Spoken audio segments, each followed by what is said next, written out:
What questions do you have for me today? What questions do you have for me today? We are talking about survival mechanisms, survival techniques for people suffering from depression and suicidal ideations. So, yes, ask me. How do we cope with suicidal? Uh, Hi. a suicidal person. Mm, the suicidal persons are people whose thoughts are flooded with ideas entailing committing suicide. Yes?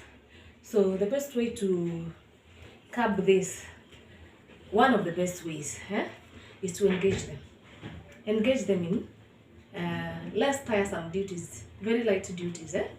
Just keep them busy. When you keep them busy, they get distracted.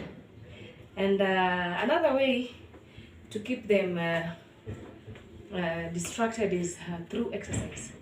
You can take them through exercises in beats, though. Don't strain them so much. Take them through regular exercises, because when you do exercises, your mind tends to get relaxed, and you don't think much. You get tired, and the next thing you'll just do is you sleep. You have some rest. Yeah, simply that's it for those who are having suicidal ideations. Of course, those that are not so intense, if they're so intense, definitely it's good to seek medical advice. Take them to a mental health facility. Let them be checked. Let them get professional advice. And yeah, they can be given some medications prescribed for some rest to help them have that relaxation moment that they cannot initiate on their own. Yeah.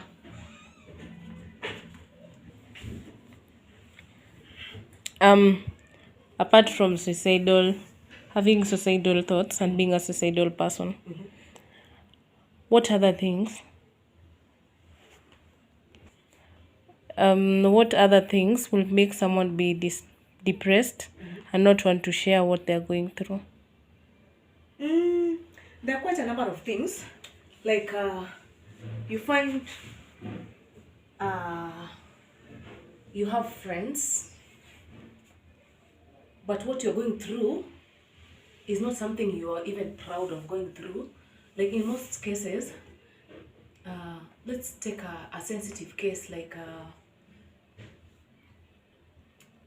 rape case. This is not something, it's not a topic that anybody who's gone through such a trauma would like to come out and speak about it. You see, so you find most people confined and keep confined to themselves, and they keep off people, and they start even withdrawing from people for the fear of, they don't want to have a moment whereby they can just find themselves speaking about it. You see, so they will tend to withdraw a lot, and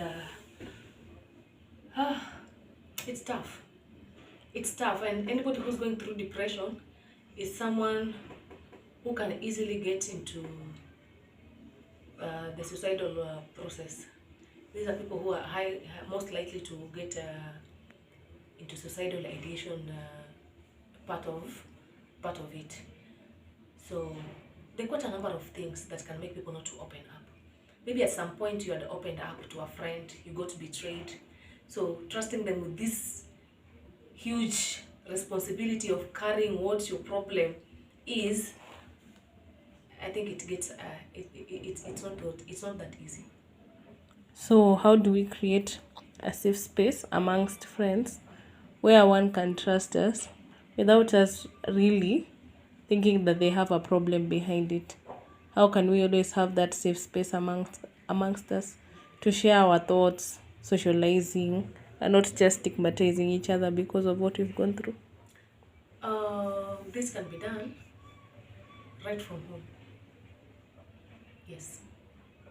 I always say that every problem that comes with mental health, every problem that comes with stigmatization, every problem that comes with bullying, hmm, the root causes are always from home. If a child is growing in your hands and you're not teaching this child to be humane enough to other children at a tender age, if you're training up a child and you're not training them to be people who are trustworthy, then you're definitely not training a child who's humane. Because if you don't train them to be trustworthy, they will grow up knowing that being trustworthy is nothing serious. It's not something to be taken seriously. If you don't train them not to hit other children, they grow up knowing that hitting other people is the order of the day. So humanity, according to me, is trained from childhood. It's trained from age 0. It's trained from the moment a child is conceived. How you behave as a parent, how you're bringing up this child once they are delivered. Once this child has had the know-how, like this is bad, this is good. From age 1, a child will do something and will want to see your reaction as a parent. And you let them do it anyway without reprimanding them. You can reprimand a child and it doesn't necessarily mean hitting them. There's always a calm way of reprimanding an under 5. So if you don't reprimand them at that tender age, definitely whatever whatever bad they are doing as they grow up and they're not reprimanded, they'll always know and register that this is a good thing. So everything that happens in adulthood is something that was natural in childhood. I would say so. Yeah. I'm looking forward to hosting parents so that we can discuss more on mental health and the upbringing of children. Thank you for watching and have a lovely moment.